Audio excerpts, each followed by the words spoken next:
Let's get straight to the point. Number 8. The creepy conversation coincidence. Oh, you mentioned needing dog food to your roommate yesterday.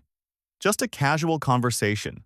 Never typed it, never searched it, never even thought about it near your phone. And yet, this morning, every single app you open is absolutely flooding you with ads for dog food, Purina, Blue Buffalo, that fancy organic stuff that costs more than your own groceries. You think it's a coincidence. You rationalize it like a detective solving a crime that doesn't exist. Oh, the algorithm is just really smart. It probably predicted I have a dog based on my lifestyle. You sound insane, by the way. Here's the deal. Your phone's microphone has been listening to you the entire time. This isn't a conspiracy theory cooked up by your paranoid uncle who lives in a Faraday cage. This is documented, admitted, and actively happening right now. When you downloaded that social media app and tapped Allow Microphone Access, you thought it was for voice messages or video calls. Cute. What you actually did was give that app permission to run continuous background audio processing. It's not recording full conversations that would be illegal and storage-intensive. Instead, it's listening for keywords, analyzing sound patterns, and extracting marketing data from the acoustic signature of your life. You know how Hey Siri or OK Google works? Your phone is constantly listening for that trigger phrase. The microphone never actually turns off. It's in a perpetual state of acoustic surveillance, waiting. And while it's waiting, it's definitely not just sitting there idle like a good little servant. Apps with microphone permissions are sampling your audio environment multiple times per minute. Facebook got caught. Instagram admitted it. The technology is called ultrasonic cross-device tracking. Your phone picks up audio beacons embedded in TV commercials, frequencies you can't even hear, and logs that you were exposed to that ad. Then it cross-references what you were talking about during that time period. But here's the really fun part. They don't need to understand your words. The AI doesn't parse, "I need dog food." It just identifies the acoustic pattern of the phrase, dog food, and flags it. Voice-to-text technology has gotten so efficient that your conversations are being converted into marketing data in real time, processed on remote servers, and fed back to ad networks before you've even finished your sentence. Your private conversations are being sold to advertisers for fractions of a penny per keyword. Every time you talk near your phone, you're generating revenue for someone else. You are livestock, and your voice is the product. The reality check? Go into your phone settings right now. Check which apps have microphone access. If a weather app, a flashlight, or a stupid game has permission to listen to you, revoke it immediately. Unless you enjoy being a walking billboard for conversations you didn't even know you were having with corporate America. Number 7. The permission heist you authorized while drunk on convenience. Remember 3 months ago when you needed a flashlight and downloaded the first free app in the App Store? You were in a dark parking lot. You needed light immediately. And when those permission requests popped up, you just started tapping Allow, like you were swatting mosquitoes. Location access? Sure. Camera? Why not? Contacts? Whatever, I need to see. Storage? Fine. Microphone? Yes, just turn on the damn light. You thought you were just getting a free tool. You thought those permissions were just legal stuff that everyone ignores. Congratulations. You just gave a flashlight app access to your camera, your contacts, your location history, your microphone, and every file on your phone. For a flashlight, a feature that's literally built into your phone already. Here's what's really happening. That app doesn't make money by showing you a light. It makes money by harvesting your data and selling it to data brokers. Free apps aren't charity. You're not the customer, you're the inventory. When you granted contacts permission, that app immediately uploaded your entire contact list to a server in a country you can't pronounce. Every name, every number, every email address of everyone you know. Your mom, your doctor, your ex, your therapist, all of them just became data points in a commercial database. They're cross-referencing those contacts with other users to build relationship maps. They know who you talk to, how often, and can predict your behavior based on your social network. Location services? You just gave them a GPS tracker. That app is now logging your position every few minutes, building a complete movement profile of your daily routine. They know where you live, where you work, where you get coffee, which gym you go to, and that you lied to your partner about working late because you were actually at a bar. Storage access? They're scanning your photos. Every image, every screenshot, every meme. The metadata alone tells them what phone you use, where the photo was taken and when, but the actual content? Facial recognition is identifying everyone in your photos. Text recognition is reading screenshots of your bank statements. Their AI is analyzing everything. And here's the part that should make you physically angry. The company that made that flashlight app? It's probably a subsidiary of a data broker registered in Belarus or Vietnam, operating under 17 different shell companies. There's no accountability. They just collected everything about you, and there's absolutely nothing you can do about it because you tapped accept all. Your personal data is worth roughly $200 per year to tech companies when properly monetized. They got it for free because you were too impatient to read 3 sentences. The reality check? Go through every single app on your phone right now. Settings, apps, permissions. Revoke everything that isn't absolutely necessary. If a flashlight app needs your contacts, delete it and use your phone's built-in flashlight like an adult. If a game needs your location, ask yourself why a puzzle app needs to know you're in your bathroom at 2 a.m. Stop trading your privacy for convenience. You're not getting a good deal. Number 6. The Digital Keystroke Diary. Let's talk about that third-party keyboard you downloaded because you wanted fancy emojis or autocorrect that doesn't make you sound like you're having a stroke. Grammarly, SwiftKey, Gboard, whatever aesthetic nightmare you're using to type. Every single thing you type. Passwords, bank account numbers, credit card details, that paragraph-long rant about your boss that you deleted before sending, that embarrassing thing you searched at 3 a.m., your social security number, your therapist's contact info, every sext you've ever sent, every lie you've typed and deleted, everything. It's all being logged. When you installed that keyboard, a little pop-up appeared that said, "This keyboard can read everything you type, including passwords and credit card numbers." And you tapped allow anyway because you really wanted those cute cat emojis? You basically handed a stranger your diary and your wallet at the same time. Here's the technical reality. These keyboards require full access to function. That's not paranoia. That's literally what the permission is called. Full access means the keyboard can read every keystroke across every app on your device. Your banking app, your messaging apps, your email, your password manager. There's no protection. The keyboard sits between you and every application, recording everything. But they say they don't store sensitive data. Yeah, and tobacco companies said cigarettes were healthy. Read the actual privacy policy. It's 40 pages of legal gymnastics that essentially says, we collect everything, anonymize it, and sell it to third parties for unspecified purposes. Anonymized is a fun word that means they remove your name but keep 50 other identifiers that make it trivially easy to figure out exactly who you are. These companies are running keyloggers. That's not an exaggeration. Keylogging is literally the core functionality of the product. They need to log your keys to provide predictions. But once they're logging, there's no technical limit to what they can do with that data. Every password you've ever typed, even if you immediately deleted it because you mistyped, has been captured. Even if it was saved in asterisks on your screen, the keyboard saw it in plain text. Your keyboard app knows your bank passwords better than you do. And Cloud Sync? That friendly feature that syncs your dictionary across devices? That means your keystrokes are being uploaded to remote servers owned by companies with privacy policies written by lawyers whose job is to protect the company, not you. Your typing patterns are stored indefinitely on servers you can't access, in countries with no privacy laws, forever. But here's the really disturbing part. Your typing patterns are more unique than your fingerprints. The rhythm, the speed, the common mistakes, the autocorrect patterns, it's called keystroke dynamics, and it can identify you with 99% plus accuracy. Even if they delete your name from the data, your typing style is a biometric signature. You can't anonymize it any more than you can anonymize your face. The reality check? Delete every third-party keyboard right now.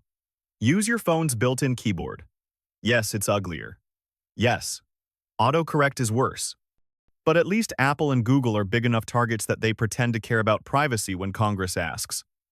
That sketchy keyboard app with 2 million downloads and a privacy policy written in broken English? They're selling your keystrokes to anyone who'll pay. Your identity theft risk just increased by 400% because you wanted aesthetic fonts. Was it worth it? Number 5. The ghost in your camera. You know that tiny green dot that appears next to your camera when you're on a video call?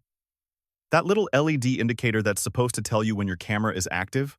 It should only turn on when you activate the camera. Should. You've probably noticed it flickering on randomly when you're just scrolling through your feed. You assumed it's a glitch. Your phone is just being weird. Nothing to worry about. Wrong. Your camera is being accessed in the background, and that indicator light is the only thing keeping you from complete ignorance. Here's the technical reality.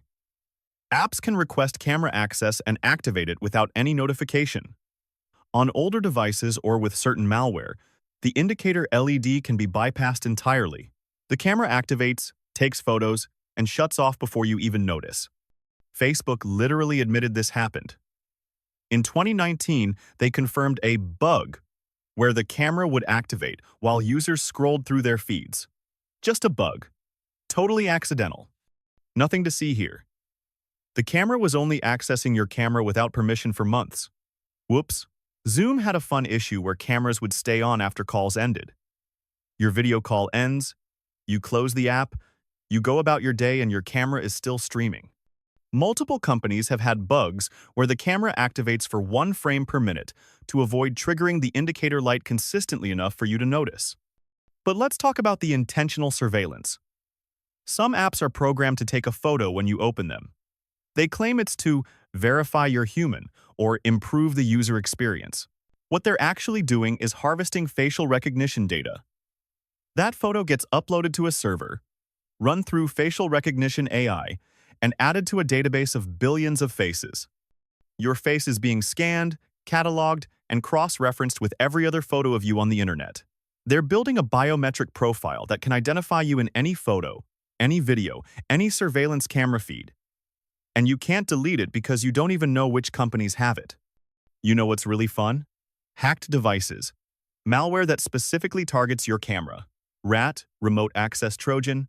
Software can turn on your camera, take photos, record video, and send it all to a remote server without your knowledge. The people on the dark web buying access to hacked cameras? They're not always looking for celebrity nudes. Sometimes they just want to know when you're not home so they can rob you. And here's the detail that should bother you. Mark Zuckerberg puts tape over his laptop camera. The CEO of Facebook, the man who has access to every security expert and encryption technology on Earth, uses a physical piece of tape because he knows digital security isn't enough.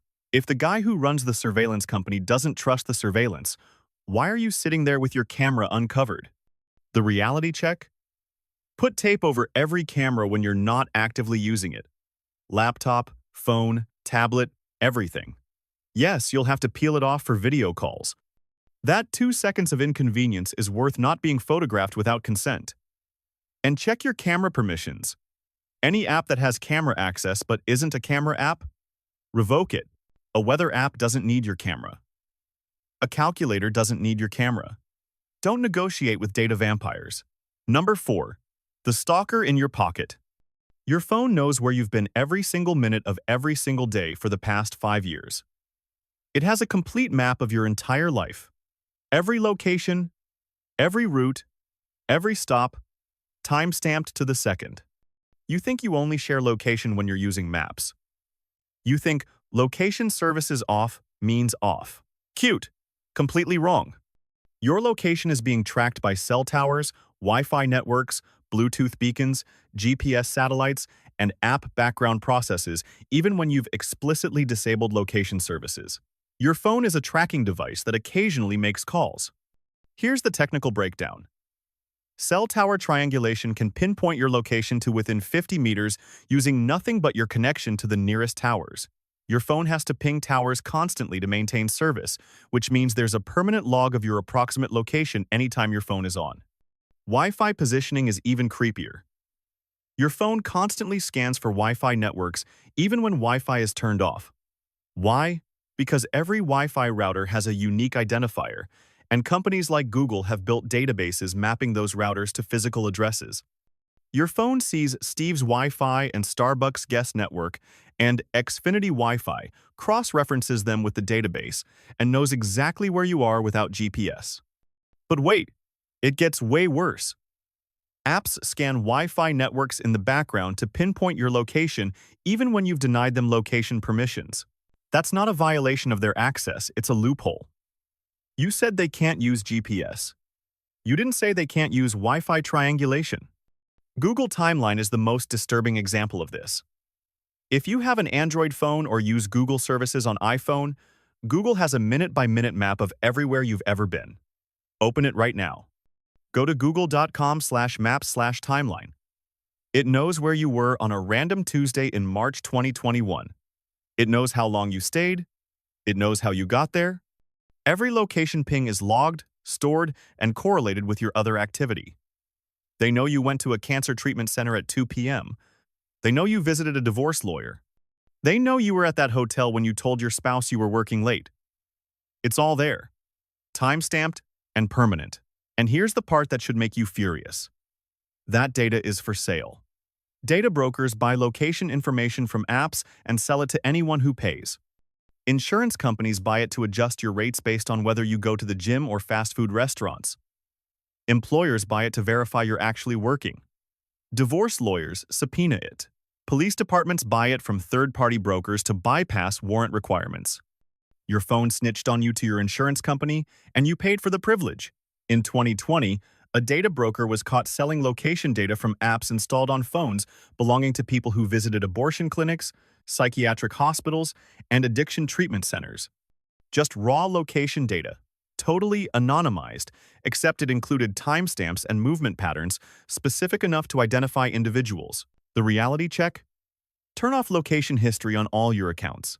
iOS, Settings, Privac, Y location services, system services, significant locations, off. Android, Google account, data and privacy, location history, turn off. Go nuclear. Disable location for every app except the Map app and only enable it when you're actively navigating. Or don't. And just accept that your phone is an ankle monitor you paid $1,200 for. Number 3. The smart home snitch. Let's discuss that adorable little cylinder sitting on your kitchen counter. Your smart speaker. Your assistant. That thing you yell at to play music or set timers while you cook. Alexa. Google Home. HomePod. Doesn't matter which brand. They're all doing the same thing, recording way more than just your wake word commands. You think it only listens when you say, Alexa. You trust Amazon or Google to respect the boundaries of your privacy. Let me be very clear. That device is in a constant state of listening. It has to be. It can't recognize the wake word unless it's always processing audio. That's not a conspiracy, that's how the technology works. The device buffers audio continuously in short loops, usually 20 to 30 seconds at a time. When it detects the wake word, it starts sending that audio to remote servers for processing. But here's the fun part. These devices accidentally activate an average of 1.5 times per day. They mishear random conversation as wake words and start recording when you never intended to activate them. Alexa sounds like Alex. Or I'll ask ya. Your living room conversation about asking your friend Alex a question just got uploaded to Amazon servers. And once it's there, human beings listen to it. Amazon admitted in 2019 that thousands of employees and contractors around the world listen to Alexa recordings to improve the AI. These aren't machines processing anonymized data. These are actual humans. In offices in Romania and India, listening to your private conversations, including intimate moments, arguments, and sensitive personal information. Google did the same thing. Whistleblowers revealed that contractors were listening to Google Home recordings and could identify users from background noise, voices, and specific details mentioned in conversations. Anonymous data became very identifiable when you're yelling at your kids using their names in the same recording where you mention your address. Court cases have subpoenaed smart speaker recordings as evidence in murder trials, domestic disputes, and robberies. Which means your casual conversations are being stored indefinitely and can be legally accessed by law enforcement, lawyers, and anyone with a subpoena. But it gets more dystopian. These devices use always active listening for advertising purposes. Amazon has filed patents for tech that analyzes your coughing to serve you cold medicine ads, detects when you're talking about products to push targeted marketing, and identifies the number of people in a room by voice analysis. And hackers? They're having a field day. Security researchers have demonstrated repeatedly how to hijack smart speakers to listen remotely, issue commands without the owner knowing, and extract stored recordings. Your smart home assistant is potentially a wiretap installed by you, paid for by you, and actively maintained by you. The reality check? Mute the microphone when you're not actively using the device. Most smart speakers have a physical mute button. Use it constantly. Delete your voice recordings regularly through your account settings. Better yet, put the device in a separate room from your bedroom and bathroom. Your smart speaker doesn't need to hear you at your most vulnerable. Or just get a regular Bluetooth speaker and press buttons like a caveman. Your convenience isn't worth living in an Orwellian surveillance state you purchased on sale during Prime Day. Number 2. The browser fingerprint. Incognito mode. Private browsing. You think you're invisible when you use it. You think deleting cookies and clearing your history makes you untraceable. I have bad news. Your browser is snitching on you with a unique fingerprint that's more accurate than your actual fingerprints, and there's almost nothing you can do about it. Here's how it works. Every time you visit a website, your browser leaks information. Not cookies, actual configuration data. Your screen resolution, your installed fonts, your browser version, your operating system, your time zone, your language settings, your graphics card model, your installed plugins and extensions. Each of these data points alone is meaningless. But when you combine them, they create a unique identifier. It's called browser fingerprinting, and it can identify you with 99.24% accuracy across different browsing sessions, different Wi-Fi networks, different VPNs, and even different browsers. One website did a study with 470,000 users. They could uniquely identify 24% of them based solely on browser fingerprint. Out of nearly 500,000 people, only a few thousand had identical configurations. You are statistically unique, and your browser is shouting your identity to every website you visit. Canvas fingerprinting is even more invasive. Websites make your browser draw an invisible image using your graphics card, then analyze the microscopic variations in how your specific hardware renders that image. Different graphics cards, different drivers, different settings all create a unique signature. It's like a dental record for your computer. And here's the really infuriating part. This works across VPNs and incognito mode. You can mask your IP address, delete every cookie, clear every cache, and you're still being tracked. Because your browser configuration doesn't change when you go incognito. You're still using the same device with the same settings, broadcasting the same unique fingerprint. Major websites use multiple fingerprinting methods simultaneously. Your bank, your shopping sites, your news sites, they're all fingerprinting you to prevent fraud, sure, but also to build profiles linking your anonymous browsing to your real identity. Ad networks use this to follow you across the entire internet. You visit a shoe website on your laptop, and suddenly you're getting shoe ads on your phone, your tablet, and your smart TV. They're not using cookies, they're using fingerprints that identify your entire ecosystem of devices. And data brokers? They're buying this fingerprint data from thousands of websites, combining it with other data sources, and building comprehensive browsing profiles. They know every site you visit, how long you stay, what you click, what you read. Your browsing history is worth approximately $240 per year to data brokers. And they're making that money by selling your fingerprint to the highest bidder. The reality check? Use privacy-focused browsers like Brave or Firefox with fingerprinting protection enabled. Install extensions like Canvas Blocker and uBlock Origin.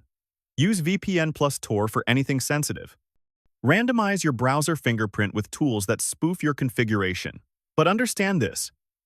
You can't fully escape browser fingerprinting without making the internet completely unusable. The more you protect yourself, the more unique your configuration becomes. You're fighting a system designed to identify everyone, and perfect anonymity is effectively impossible. The internet isn't private. It never was. Incognito mode is a placebo for people who don't understand how surveillance capitalism works. Number 1.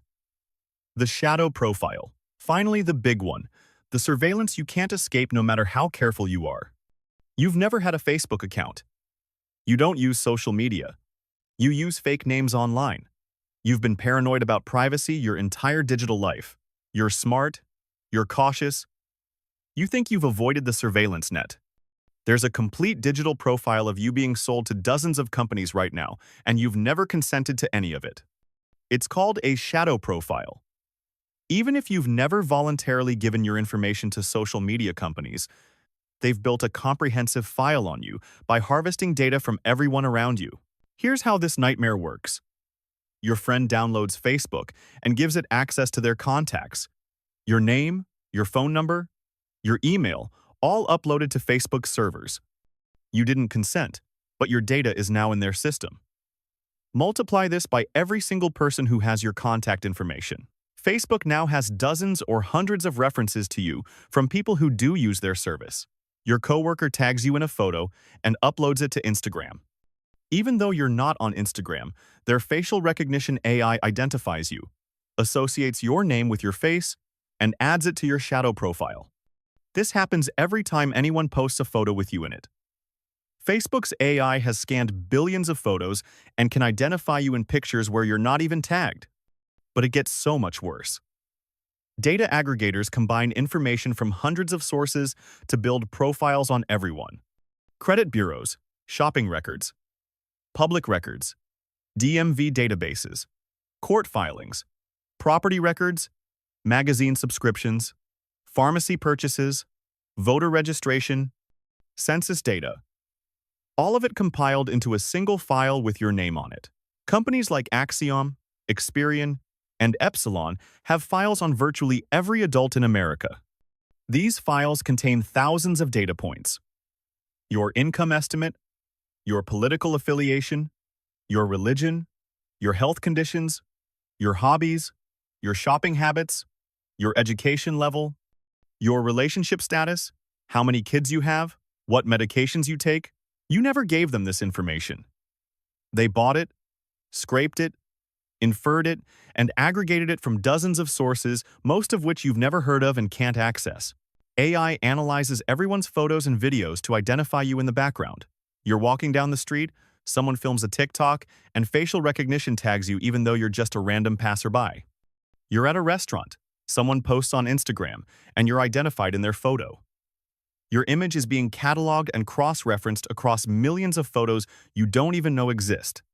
And here's the part that should make you genuinely angry. There's a file somewhere with your name, your face, your relationships, your political views, your estimated health information, your income, and predictions about your future behavior. This file is being sold to employers who want to screen job applicants, insurance companies who want to adjust your rates, law enforcement agencies who want to track potential suspects, and foreign governments who want intelligence on U.S. citizens. You can't delete it. You can't opt out completely. You can't even find out which companies have your information because there are thousands of data brokers and no centralized registry. The file is also more accurate than anything you'd voluntarily share. AI has analyzed your metadata, your associates, your neighborhood, your purchasing patterns, and built a predictive model of who you are. They know things about you that you haven't consciously realized about yourself. This shadow profile is used to manipulate you, to show you targeted ads designed specifically for your psychological profile, to adjust prices based on your willingness to pay, to deny you services based on algorithmic predictions, to influence your voting behavior with personalized propaganda. You think you're in control of your information. You think privacy is something you can choose? The reality is, you were born into a surveillance state built by corporations who realized your data is more valuable than your money. The reality check? You can request your data from major brokers like Axiom, Experian, and LexisNexis through formal opt-out procedures. It won't delete everything, but it's something. Use privacy tools, VPNs, encrypted messaging, privacy browsers. Limit what you share, even in offline conversations around devices. But accept that you can't fully escape. The system is designed to capture everyone, and perfect privacy is functionally impossible in modern society. The best you can do is minimize your exposure and fight for legislation that protects you. Your shadow profile is permanent. It's growing. And it's being sold to anyone who'll pay. If this video made you paranoid enough to start checking your phone settings, good. That means you're finally paying attention. Look, we're all being watched. Every device you own is a surveillance tool. The difference is, now you know what to look for and how to fight back, at least partially. Do me a favor. Smash that like button so the algorithm knows you care about privacy. Yes. The irony of using YouTube's recommendation algorithm to spread privacy awareness isn't lost on me, but here we are. Share this with your friends who still think they have nothing to hide. You know the ones. They use password 123 for their banking and wonder why their identity got stolen. Subscribe to Glitch Guy Explains before your FBI agent does it for you. We'll be back next week to ruin another piece of technology you thought was safe. Until then, maybe go check those app permissions. You might want to revoke access for that flashlight app that's been reading your text messages for the past 3 years. Peace. Your phone's front camera just took a picture of you reading this.